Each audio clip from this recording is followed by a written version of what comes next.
Hiya, it's your local ghost girl, and I know I've been absent for a few weeks from YouTube content creation, but I needed a break to attend some IRL matters.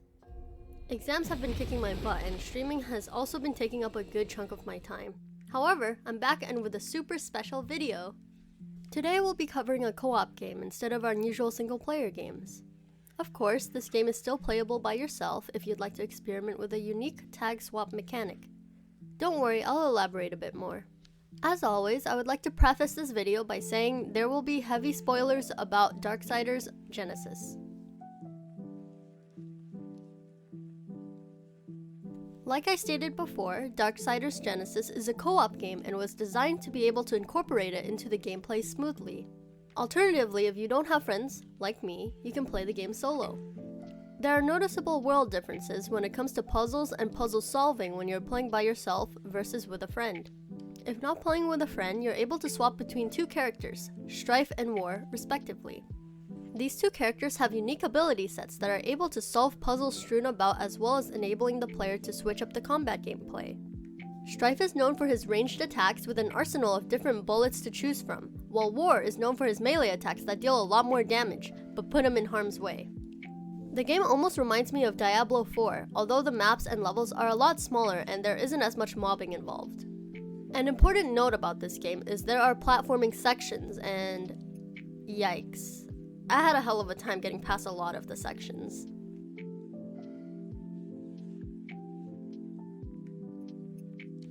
Now, the world of Darksiders is actually extremely developed and lengthy in nature. Darksiders Genesis is the most recently released of all of the Darksider games, although it is more of a spin-off than a main title. Since there's so many, I'll address this game as simply Genesis. Genesis takes place sometime after the main series of games.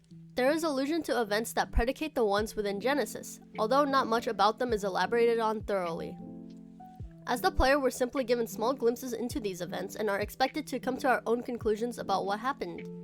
To be clear, this is coming from someone whose first game with this franchise is Genesis, so those that have played the previous ones may have more insight. This kind of annoyed me and I a bit, since we waited for the game to push a bit further into the story as we progressed through each level, but never did. We're never given much elaboration on who the council is. We never end up seeing the other two horsemen, despite them being alluded to. The game opens up with Strife and War on a battlefield, trying to get a grasp of the situation. Their task is to reach one of the Lords of Hell, Samael, in order to get answers as to why Samael is grappling and losing against one of the lesser lords. Eventually, they discover that Samael is in cahoots with Vulgrim after making it through a strange portal. They talk with Vulgrim and are sent on a series of tasks.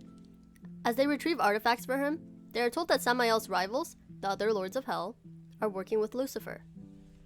Strife and War aren't particularly fond of either Vulgrim or Samael, but agree to a temporary alliance with them in order to stop Lucifer's plans. Strife and War are two of the four horsemen of the apocalypse. All four of the horsemen are subservient warriors that work with the council. The council's job is to uphold the balance, whatever that truly means.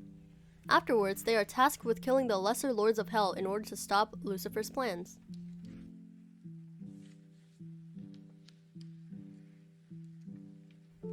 Personally, I'm kind of indifferent to the actual graphics of the game. It's definitely not the worst thing in the world, just simply not my cup of tea. However, the art and the graphics for when the characters were talking are absolutely beautiful. I love the dark outlines for all of the pieces of artwork, and it really makes it unique and recognizable as a work of Airship Syndicate. The optimization of the game was iffy at best. Both my PC and eyes were blasting hot air the entire time. The sound of our poor PCs whirring and struggling to keep the game going was almost unbearable. There were pretty frequent crashes, though the game was still playable. As the game has been out for roughly 4 years now, with no updates, it's safe to say that there will be no further optimization changes. This game is fucked, and not in the good way. Don't get me wrong, it's a good game on a gameplay perspective, and even in a story perspective, but fuck me, man, is this game not a poorly optimized piece of shit. When I was playing, I was running on lowest settings with a i7 10th gen and a 2070. And after an hour, my PC sounded like it was going to blow a fucking fuse. This game on the lowest settings should not have been tanking my GPU, only requiring at lowest, according to Steam, a 1060. And that's not even getting started on the bugs. We had to restart a few of the chapters because they stopped us from progressing or stopped us from respawning. Fucking respawning! On top of that, there were still dozens of crashes for no apparent reason, and occasionally disconnecting us from each other's sessions, making us have to restart the whole level on one occasion. If you get this game, then get it on sale. It is not worth $30. Buy it on sale. This message was brought to you by EyeAmADisaster. Fuck, man. Finally, I want to talk about the cutscenes of the game. When you first boot up Genesis, you're met with an initial cutscene that's meant to explain why your characters are where they are. It's interesting and definitely makes you want to play the game to find out more. The character designs are cool and enticing, and overall, there's a good atmosphere to the game. There are enough cutscenes here and there to trickle feed the player, making them want to see more of the cutscenes. Most of these take place before or after boss fights, or during an intense, important moment in the game's story. Here, let me show you what I mean.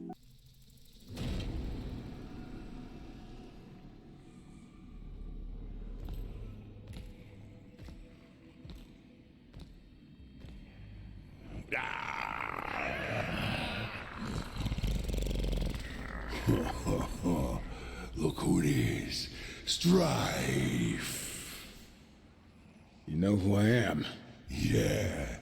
I met your sister once. She was a lot bigger than you. But not as pretty. What do you want, little horse man? Malgros the Defiler, for conspiring with Lucifer, committing countless crimes against all of creation, and by order of the Council, I hereby sentence you to death. Who?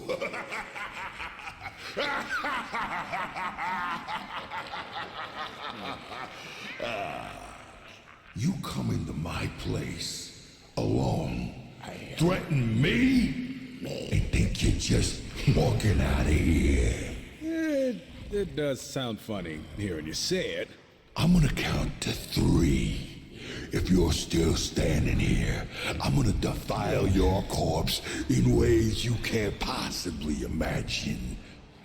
Feed what's left to my boys. Horse meat's their favorite. 1, 2, 3! Sorry.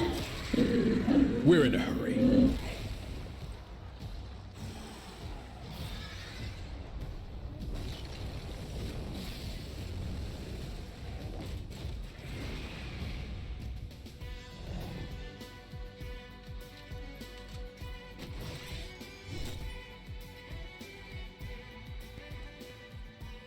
Oh, and, I'm not alone.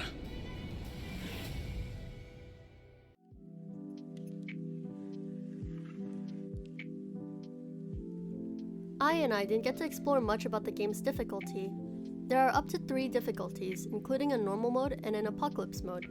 I believe we played on normal, which was still a challenge. Boss fights were impactful and hard, although not impossibly so. In-game, there's a progressible story mode, and there is an arena mode. Arena mode is not initially unlocked, and players must have gotten to about halfway in the game to unlock arena. There is a lot of replayability to the game, as areas can be huge, and it's very likely that you will have missed something on your initial playthrough of a level.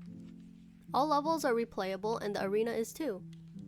Arena is primarily to test your skills, though you're also able to grind creature cores and currencies from it. Speaking of currencies, let's get into the systems of Genesis. Saying that there's a lot of systems in this game is doing the amount of systems a disservice. First, we have 2 currencies.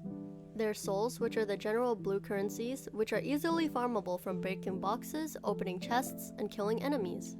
Second, there are Charon coins. Charon coins cannot be farmed and must be found throughout the map.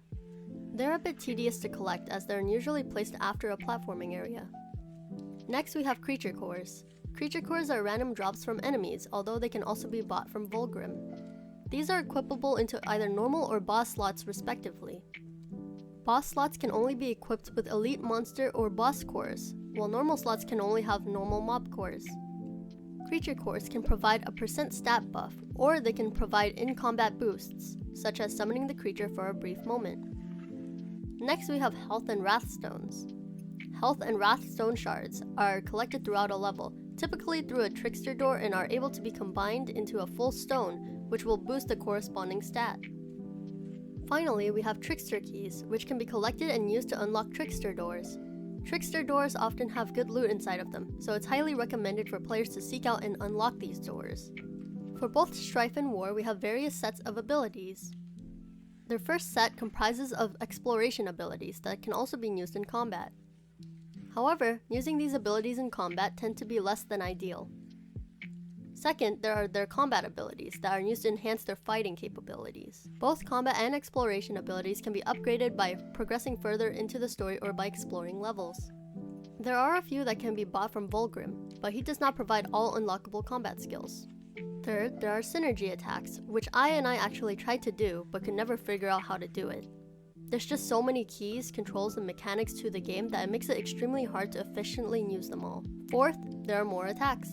I don't know how to classify these outside of calling them wrath attacks, but they're linked to my 1, 2, 3, and 4 keys. Since I played Strife, my first key allowed me to create multiple clones. These clones would shoot, allowing me to deal additional damage, but they wouldn't pick up mob aggro. Fifth, there were our chaos forms. In the chaos forms, our characters do not take damage, and instead of our normal abilities, we get a whole new set. Strife has a laser ability which can be held down to shred enemies. He also has a melee swing and an ability that fires bullets from a longer range than that of the laser. There's also one more I never used, so disregard that last ability. Finally, there's the healing potions. That's it. Healing potions heal.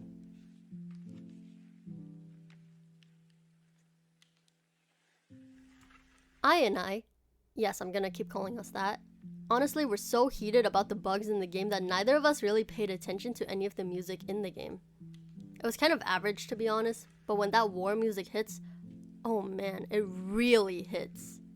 However, I think that I can attest to the fact that the voiceovers for the characters are really nice and girthy. Please don't tell her I said that. The characters are really nicely voiced, and it made us feel invested in War and Strife as characters. Their dynamic was really adorable and fun to experience, and Strife's quirkiness really brought the whole co-op dynamic together. It made the game's mechanics make sense.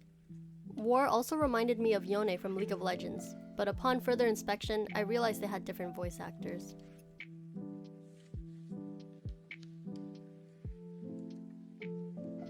Darksiders Genesis is fun, and I can see the original vision that Airship Syndicate had for this game. The co-op is well fleshed out, the various bosses and fighting sequences all fit in theme and have unique mechanics to keep you on your toes. The characters are absolutely goated, and the heaven and hell theming of the Darksiders universe is enthralling. However, I can't in good conscience fully recommend this game. It's riddled with bugs and optimization issues. That's coming from someone that's played another Airship Syndicate game. They're capable of pumping out high quality products that play well, but it's clear that they no longer care about Genesis. It's been years since its last update, and the game is still buggy as all hell. And not just a bit buggy.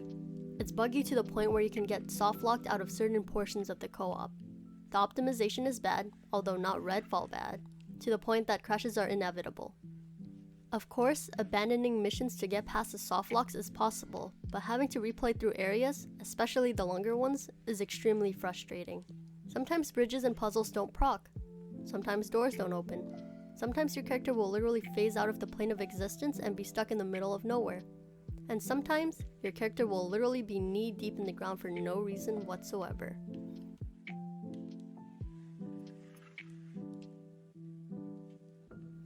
So how good is Darksiders Genesis exactly? If you can look past the abhorrent amount of bugs and glitches that the game has, it's pretty good. It's not my favorite game genre out there, but it definitely isn't the worst. If upon looking at the gameplay you feel that the game doesn't suit your tastes, then I would recommend a pass. However, if you like this type of game, then I would recommend you give it a shot. Though I must warn you to try and avoid the co-op, as it's much more buggy than single player. And with that, I'll give Darksiders Genesis a solid 7.0 out of 10. A special thank you to for collabing with me on this video, especially since it's my first time working with another VTuber on YouTube. And a thank you to everyone who watched until the very end. Until next time. Just ghost.